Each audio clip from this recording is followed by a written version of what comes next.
Nintendo Switch 2 or Nintendo Switch 1. If you're thinking of buying a Switch or upgrading to Nintendo Switch 2, I'm gonna walk you through everything you need to know to make the decision, with a recommended top list of all the available models and the main differences between them. At a glance, the most noticeable difference between the original Nintendo Switch and the 2 is its size. With a larger screen and larger Joy-Cons, the console now weighs an extra 130 grams that you can feel when playing in handheld mode. The materials are higher quality, and it feels more solid in the hands, like a premium version of the Nintendo Switch. The biggest change is how the controllers connect to the console. Instead of sliding rails, the new Joy-Cons attach with magnets. Besides being much cooler, the grip is far stronger and more secure than on the original Nintendo Switch. The controllers themselves are quite a bit bigger, which in general, and especially when used separately, results in better ergonomics and button reach, especially the triggers when used horizontally, which used to be awkward to press. The analog sticks are also larger and a bit stiffer. This increase in size compared to the original Joy-Con will be great for people with large hands, but not so much for kids and people with smaller hands. They simply don't feel as comfortable as the original Joy-Con. On the back of the console, there's a kickstand for tabletop mode that can tilt up to 150 degrees. It has a design similar to the Nintendo Switch OLED model, with the advantage that, since it's thinner and runs along the console's perimeter, it can adapt to more unstable surfaces, or even let you hang it on the wall. And now for the most important part, the screen. The new Nintendo Switch 2 display is larger and sharper, with a 1080p resolution that can show up to 120 frames per second, plus HDR technology with a peak brightness of about 500 nits to produce vibrant colors. By contrast, the OLED on the 2021 model has purer colors and perfect blacks thanks to the OLED tech, with a maximum of 60 frames per second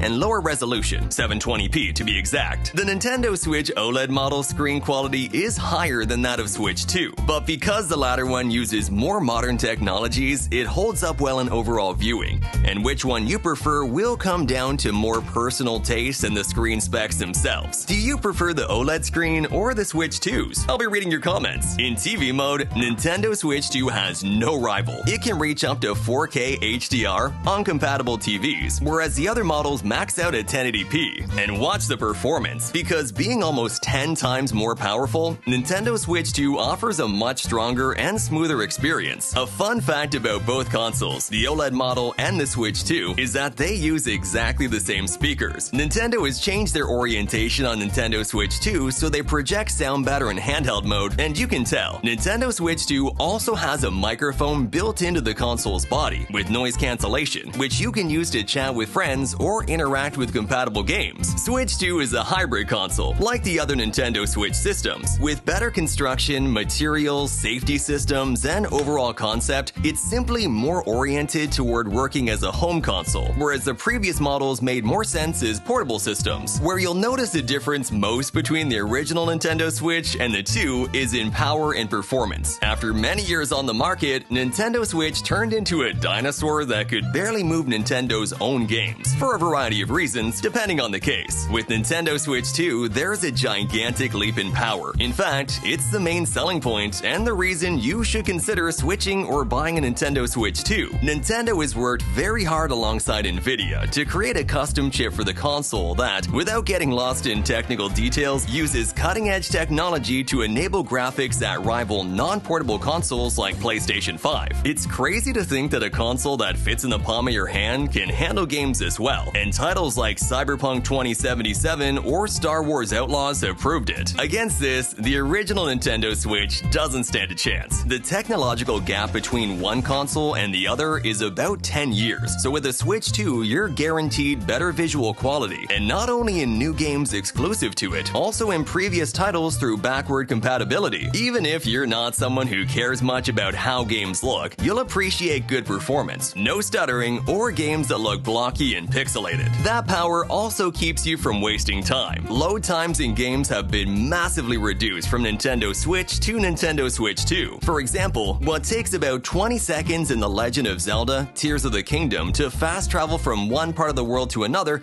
is no more than 5 or 4 seconds on the Nintendo Switch 2. Also consider how much your time is worth, and whether the upgrade is really worth it for smoother gameplay and shorter load times. At the end of the day, when you're choosing between the original Nintendo Switch and Switch 2, the games games are what matter. And on that front, Switch 2 has played its best card. It's fully compatible with the huge Nintendo Switch library. The system spent years receiving loads of games for every taste, and Switch 2 translates their code so they can run on its system and even improve automatically thanks to its more powerful hardware. That means that in games like Mario and Rabbids, the frame rate doubles with no developer work or extra payment required. Load times are also reduced automatically. A good practical example of what can happen is Overcooked, an indie multiplayer game where you cook with up to 4 friends in frantic sessions. Load times are shorter than on the original Nintendo Switch, but it hasn't been tailored to the console, and you may notice lower resolution or a capped frame rate in some cases. Nintendo Switch 2 is a long-term bet. Nintendo itself and other companies are ending support for the original Nintendo Switch to back its successor in a perfectly logical generational handoff. Consider the original Nintendo Switch library complete, a place where you can find dozens of excellent games, but one that isn't going to grow any further. By contrast, Nintendo Switch 2 has its whole future ahead. Not only is it compatible with every Nintendo Switch game, barring a few rare exceptions, it's also going to receive, for years, a flood of games from all publishers, and even updates to add improvements to titles previously released on Nintendo Switch. Switch 2 is more and better, and everything Nintendo Switch is, Switch 2 can be as well. All that power comes with 2 costs for Nintendo Switch 2: battery life and portability. The console has a larger screen than the original Nintendo Switch, but also a larger, heavier body and controllers. It's still a light handheld compared to what you can find on the market, but it's no longer as easy to carry around. You can't slip it into pockets as easily unless you take it apart, and after playing for a while, you might feel your arms or hands getting more tired. On top of that, its battery life is relatively short compared with the times the original Nintendo Switch delivered. For example, with The Legend of Zelda Tears of the Kingdom, you can expect around 3.5 to 4 hours. The Nintendo Switch OLED model had outstanding endurance, even reaching up to 6 hours with the same game and medium power settings. So while you can still take it with you, Nintendo Switch is a console that's much more enjoyable in TV mode than the original Nintendo Switch. In handheld mode, the size and battery life of the OLED and Lite versions of the original Switch still outclass the new console. Cutting-edge tech comes with a price, and Nintendo Switch 2 isn't a particularly cheap system. A $450 base price can feel steep for players who see it as a simple upgrade to the Nintendo Switch. The thing is, Nintendo makes the choice between versions easier by not having reduced the price of the original Nintendo Switch models over the years. Those prices have barely dropped since the 2017 launch, and the iterations in 2018 and 2019. So it's not so much that Nintendo Switch 2 is a great deal, as it is that the other alternatives are too expensive for what they offer today. With Nintendo Switch 2, you're not only getting a current, forward-looking value with a long road ahead, you're also effectively getting an original Switch baked in thanks to backward compatibility. Basically, what I mean is that if you subtract the price of a Nintendo Switch from that of a Nintendo Switch 2, the huge leap in quality between them is still worth it. Taking all that into account, here are our clear recommendations and an order of choice depending on what you're looking for. Nintendo Switch 2 is our general recommendation in any case, not so much because of the product itself, but because the other options are so outdated that the price difference just can't justify buying them. And all games are compatible. Switch 2 is at the technological cutting edge, and you'll have a console and games for many years. Second place goes to Nintendo Switch Lite, because it's the complete opposite of Nintendo Switch 2. It's vastly more portable and lighter, with respectable battery life, and it can run the entire library of the original Nintendo Switch. The catch is that we only recommend it if you find it at a good price and you want it exclusively for handheld play. Third place goes to the Nintendo Switch OLED model, whose screen is even better than Switch 2's, and whose portability, ergonomics, and battery life make it the better hybrid console, or at least the more balanced one. The problem is the extra premium it carries as a product and how outdated it is technologically. It's not worth buying unless you absolutely refuse to pay the difference between this console and Switch 2, and in that case, we'd probably recommend saving up a bit and making the jump to its successor. What we definitely don't recommend is buying the original Nintendo Switch. It doesn't improve on Switch 2 or the other models in the Switch family in any way. It's completely outdated, and we wouldn't suggest getting a new unit. At most, consider a second-hand one if you find it far cheaper than the base price. That can make sense if you're buying it for very young children so they can enjoy their first console without spending much. In any case, if you want a deeper analysis of which of the first Switch models to choose choose, we'll leave a video up here. And you? Leave us a comment with your own ranking of Nintendo Switch recommendations and why. And don't forget to subscribe to the channel so you don't miss the next videos. Thanks for watching. See you next time.